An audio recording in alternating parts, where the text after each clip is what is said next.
हम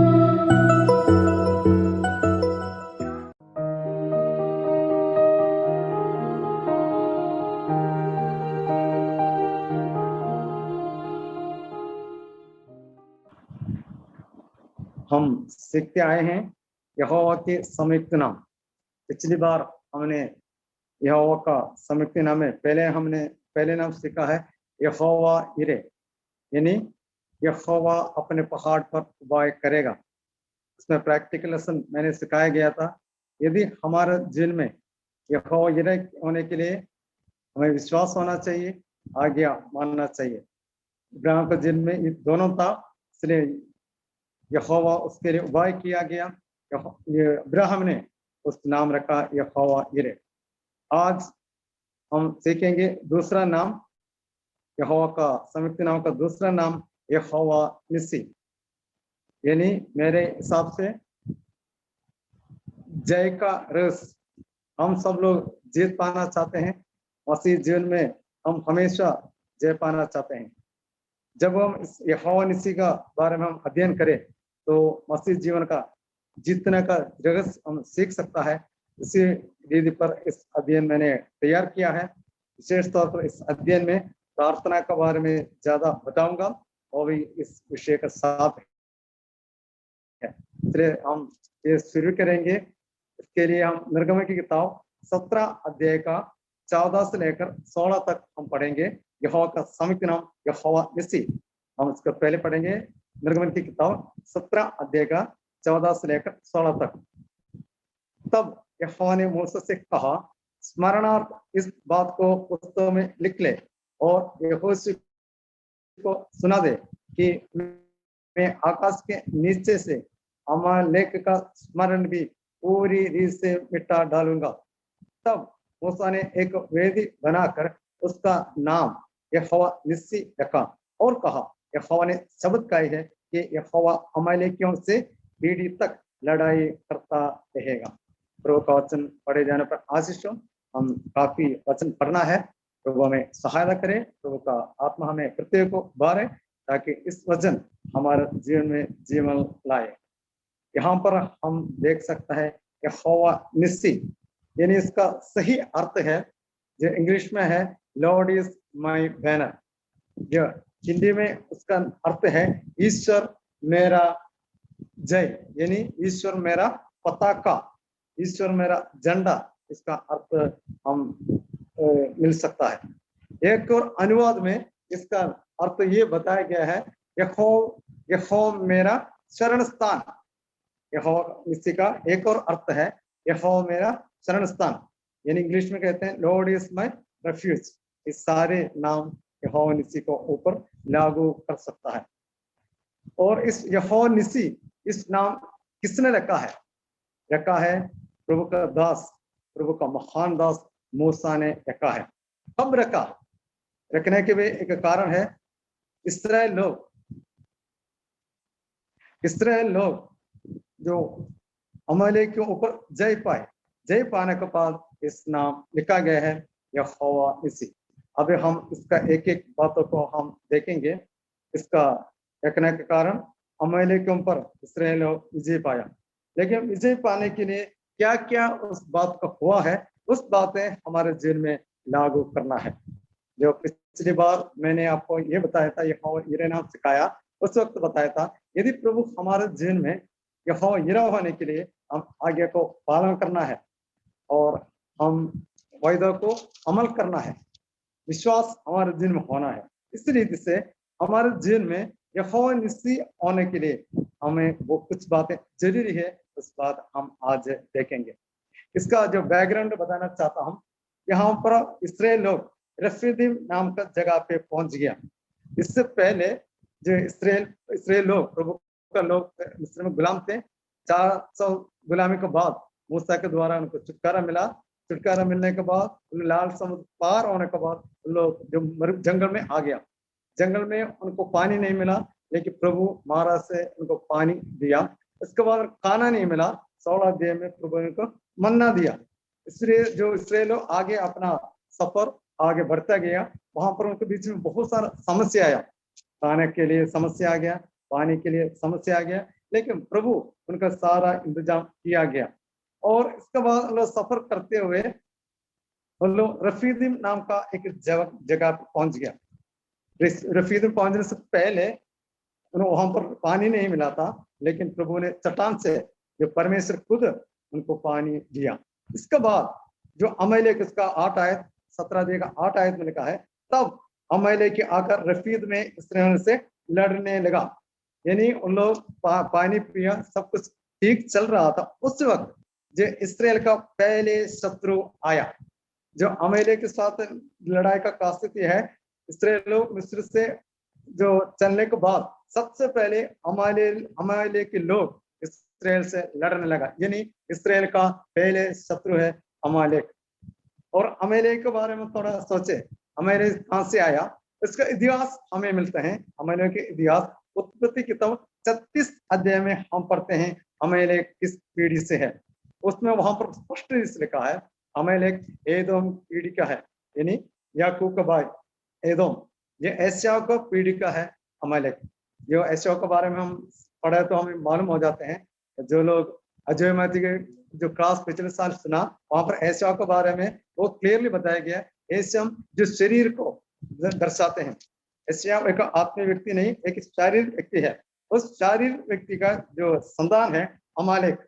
अमालेक सबसे पहले इस्राएलियों से लड़ना शुरू किया। और याद रखना, इस्राएलियों को उस वक्त युद्ध करने का नहीं आता था। लोग उस वक्त तक जो इस गुलाम थे और मिस्र से सिर्फ उन लोग ईंट बनाना सीखा था, युद्ध करना नहीं आता था, वो सीख रहा था। लेकिन उस वक्त अमालेक आकर इस्राएल से लड़ने लगा। जो अमालेक लड़ाई का खासियत क्या था, एक बात हम पढ़ते हैं, अमालेक किस तरीके से इस्राएल से लड़ा है। हम व्यवस्था विवरण 25 अध्याय का 17 और 19 आयत में हम पढ़ सकते हैं अमालेक किस तरीके से इस्राएल से लड़ा। व्यवस्था विवरण 25 अध्याय का 17 से लेकर 19 तक हम पढ़ेंगे। वहां पर अमालेक का खासियत हम पढ़ सकता है। स्मरण रख कि जब तू मिस्र से निकल कर आ रहा था, तब अमालेक ने तुझसे मार्ग में क्या किया, अर्थात उनको परमेश्वर का भय ना था।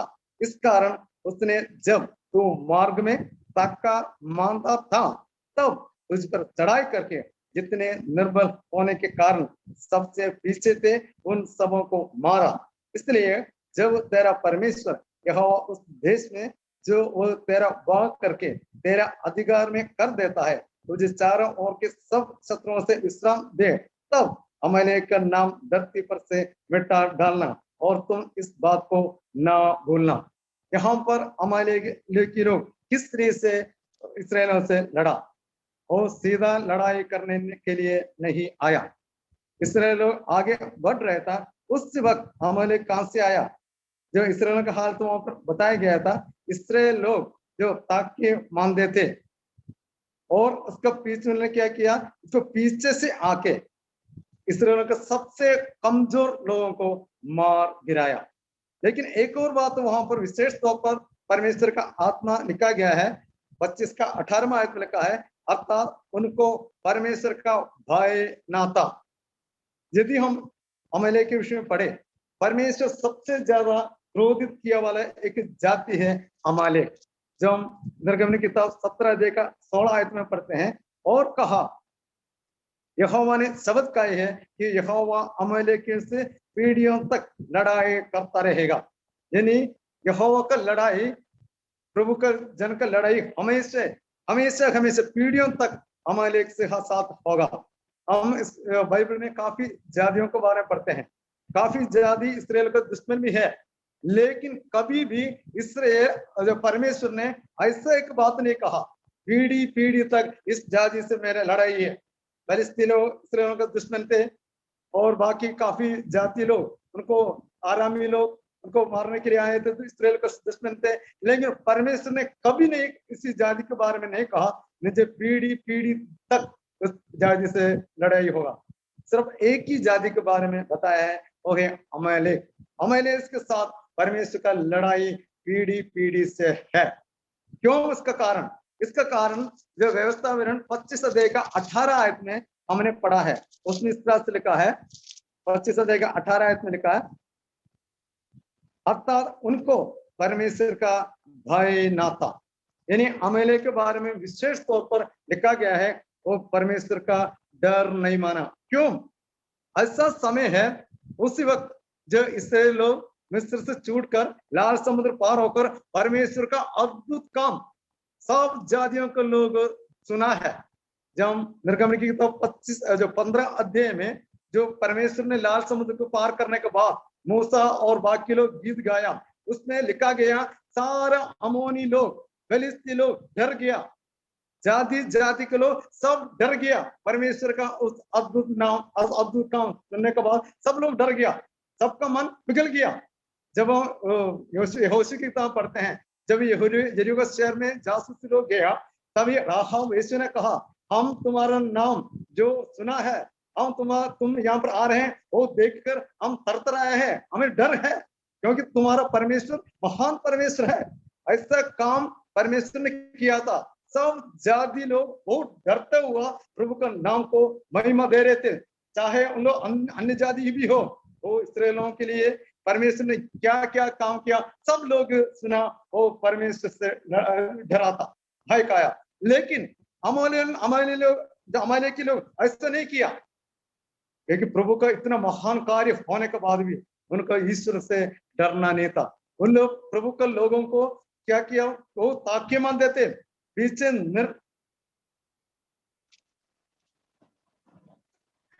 लोग निर्बल थे। उनको प्रभु के लोगों को, जो छुटकारा पाए वाले लोगों को मेमने के लहू के द्वारा छुटकारा पाकर बपतिस्मा लिया, यानी लाल समुद्र के पार होने वाला प्रभु के लोगों को जो अमालेकी लोग उनको नष्ट किया, उन लोगों ये याद होना चाहिए था परमेश्वर इनके लिए क्या काम किया। लेकिन ऐसा कोई डर अमालेकी को नहीं था, वो बिना डर के प्रभु के लोगों पर हमला किया। इसलिए परमेश्वर ये बात कहा, मेरा क्रोध और मेरा जो दुश्मनी हमेशा के लिए जो अमालेक के साथ होगा। इस बात को हम समझना है। इसलिए प्रभु इस अमालेक के लोगों से बहुत क्रोधित है। और जब अमालेक युद्ध कर रहे थे, तभी इस्राएलियों का युद्ध करना नहीं आता था, लेकिन फिर भी मूसा ने यहोशू से कहा। इस 17 अध्याय में सबसे पहले हम देख सकता है यहोशू, जो मूसा का टहलुआ यहोशू से मूसा ने कहा, तुम जाको अमालेकी से लड़ो। तो यहोशू अपने साथियों लेकर अमालेकी से लड़ने के लिए गया।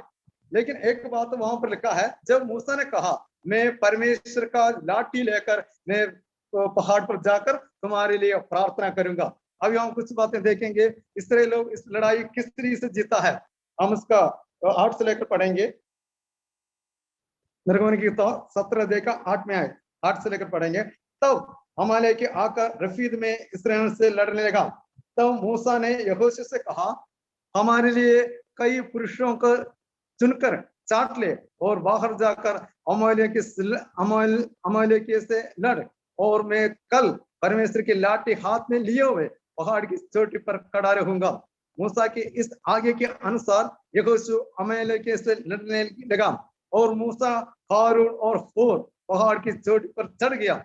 तब मूसा अपने हाथ उठाए रखता था, तब तक तो इस्राएल प्रबल होता था, परंतु जब वो उसे नीचे करता था, तब अमालेक प्रबल होता था। पर जब मूसा के हाथ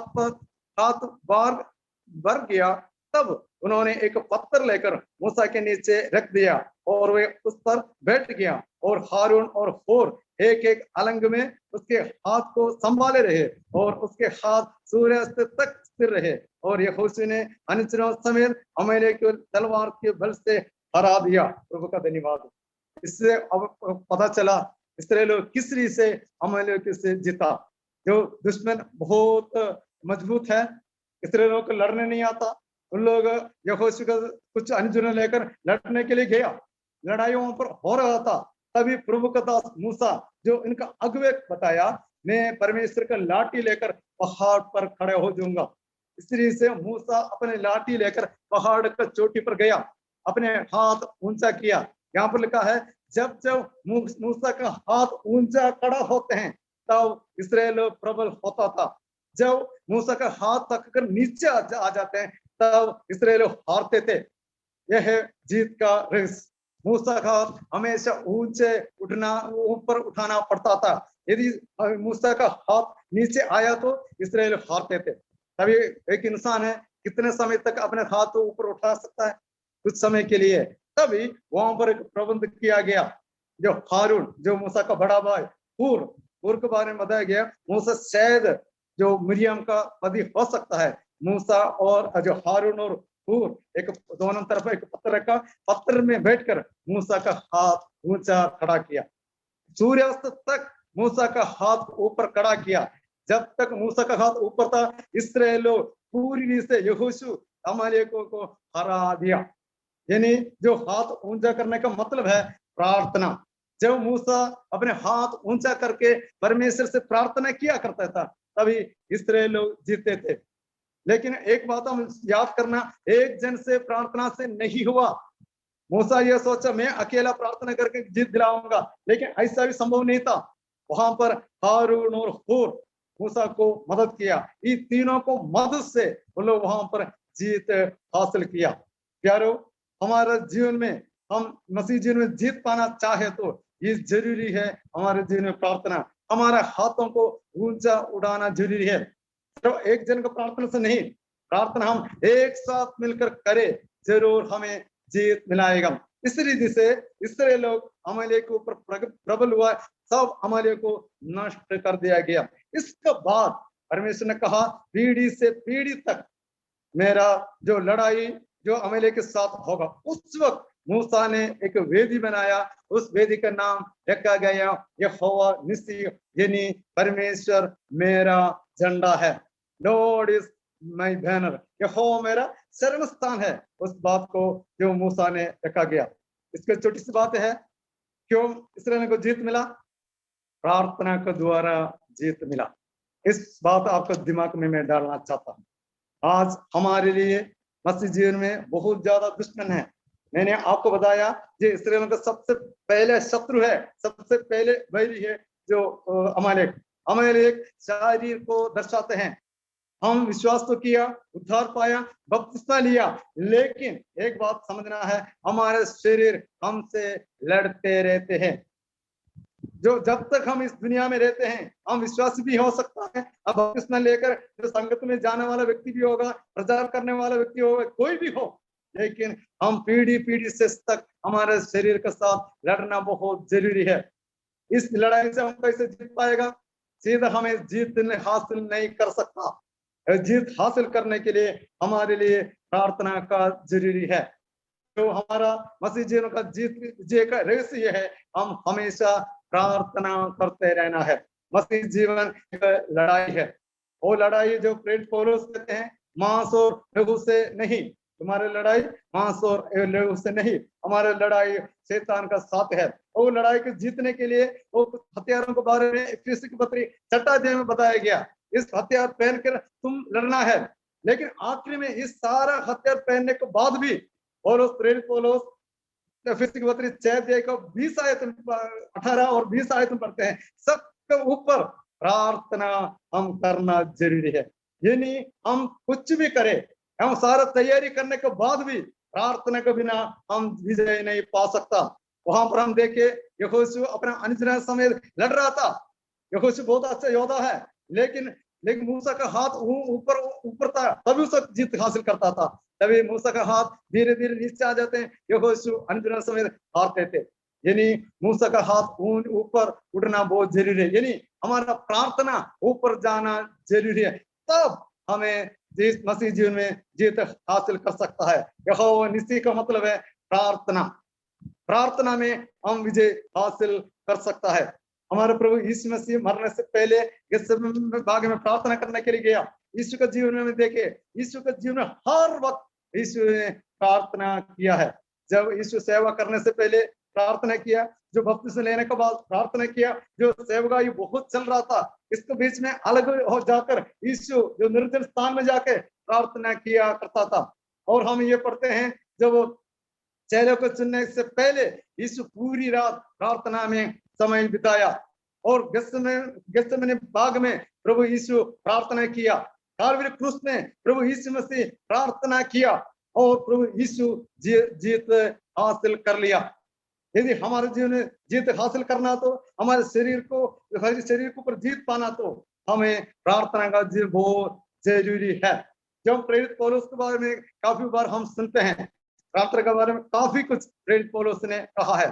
प्रेरित पौलुस का जो मसीह जीवन का शुरुआत कैसे हुआ, हम प्रेरितों का काम 9वें अध्याय में पढ़ते हैं। जो अनन्यास को दर्शन हुआ, जो प्रभु यीशु ने अनन्यास को कहा तो उधर जाके जो सीधा गली में जाकर जो पौलुस शाऊल को ढूंढ, वो प्रार्थना कर रहा है। प्रेरित पौलुस का मसीह जीवन का शुरुआत प्रार्थना के द्वारा हुआ। यदि हम प्रेरित पौलुस को पत्रियां पढ़े, और चाहे रोमियो की पत्री हो, चाहे कुरिन्थियों की पत्री हो, चाहे फिलिपियों की पत्री हो, एफेसी की पत्री हो, उस सब पत्री में पौलुस विश्वासियों को अनुरोध करते हैं, मेरे लिए प्रार्थना किया करो। पौलुस का अच्छी रीत से मालूम था, मैं एक लड़ाई लड़ रहा हूं, इस लड़ाई मेरा अकेला नहीं है, मैं अकेला उस लड़ाई को जीत नहीं पाएगा।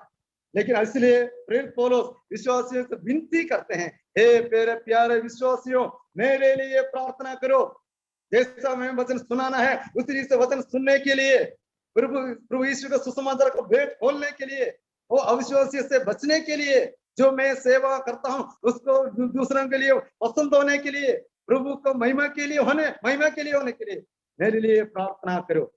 देखो पौलुस के जीवन में निरंतर प्रार्थना करते रहे। जब पौलुस अपने दुखों के बारे में वर्णन करते हैं दूसरे कुरिन्थियों 11वें अध्याय में, काफी दुख और प्रेरित पौलुस के जीवन में हुआ, लेकिन उसने एक बात लिखा है, निरंतर कलीसिया का चिंता मुझे सताते हैं, इसलिए सब कलीसिया के लिए मैं प्रार्थना करते हैं। प्रेरित पौलुस का क्या है, सब पवित्र लोगों के लिए और विश्वासियों के लिए प्रेरित पौलुस लगातार प्रार्थना किया। इसलिए वो उनको प्रार्थना के द्वारा विश्वासी लोग विश्वास में स्थिर रहा और शैतान को हरा पाया। जो पौलुस के जीवन में बहुत सारा जीत मिला, इसका रहस्य क्या है? जो काफी रहस्य है मसीह जीवन का, एक तो प्रार्थना, दूसरे तो वचन। ये दोनों के द्वारा हम दुष्ट शैतान को जीत सकता है। हमारे मसीह जीवन में हम जीत हासिल कर सकता है।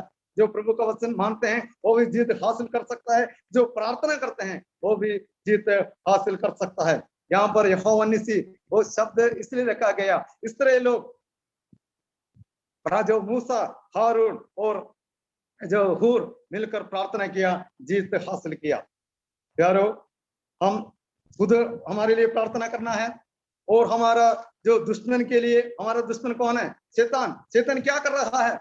शैतान पूरा दुनिया को भरमार कर रहा है, भरमा रहा है और प्रभु यीशु मसीह का सच्चाई को लोगों के पास पहुंच जाने के लिए रोकते हैं। इसलिए हमारा जिम्मेदारी है, हम हमारा जो साथ वाले लोगों के लिए, हमारा पड़ोस के लोगों के लिए, हमारा जो जिला में रहने वालों के लिए, हमारे देश में रहने वालों के लिए प्रार्थना करना, ताकि शैतान का जो फंदे में फंसे हुए लोग को छुड़ाने के लिए प्रार्थना जरूरी है। बिना प्रार्थना का हम जीत हासिल नहीं कर सकता। बिना प्रार्थना को हम आत्मा को जीत नहीं पाएगा। वो एक अकेला व्यक्ति का काम नहीं है। ये भी नहीं सोच, कुछ लोग ये सोचते हैं मैं अकेला प्रार्थना करके जीत हासिल करूंगा। नहीं, ऐसा भी नहीं है। वो कभी अकेला प्रार्थना करे तो हम मूसा के बारे में पढ़ा, उसका हाथ नीचे गया। इसके लिए उनका साथ काम करने के लिए कुछ लोग चाहिए। मुझे सुनने वाला प्यारे भाइयों, हम ये समझना है, मेरे प्रार्थना के लिए बहुत जरूरी है। शैतान को हराने के लिए मुझे प्रार्थना करना है, लेकिन मैं ऐसा वो लड़ाई नहीं कर सकता। इसलिए हमारे साथ भाई लोगों को मिलकर, एक साथ मिलकर हम प्रार्थना करना है। तब हम जो इस लड़ाई जीत सकता है। प्रभु यीशु मसीह ने कहा, जो लास्ट में जब मैंने बताया, यदि हम प्रार्थना नहीं किया तो क्या होगा? मत्ती सुसमाचार 26 अध्याय में यीशु ने पतरस, यूहन्ना, याकूब को कहा, तुम यहाँ पर बैठकर प्रार्थना करो, नहीं तो परीक्षा में पड़ जाएगा। यदि हम प्रार्थना नहीं किया तो क्या होगा? हमारा मसीह जीवन में एक के पीछे परीक्षा आ जाएगा, परीक्षा में गिर जाएगा, हम बिल्कुल हार जाएगा। प्रभु यीशु ने पतरस से कहा, पतरस 1 घंटे मेरे साथ बैठकर प्रार्थना करो। क्या हुआ? पतरस उस समय बहुत कराटे मार के सोने लगा। कुछ समय के बाद क्या हुआ हमें मालूम है, प्रभु ने कहा प्रार्थना करो, लेकिन पतरस ने प्रार्थना नहीं किया, सो गया।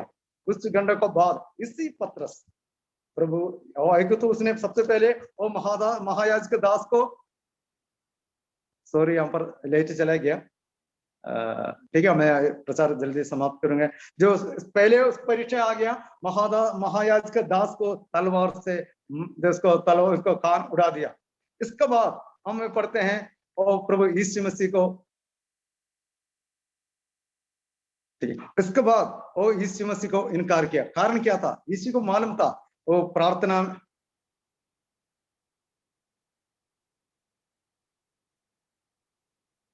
अच्छा ठीक है, यीशु को मालूम था जो प्रार्थना नहीं किया तो वो परीक्षा में पड़ जाएगा।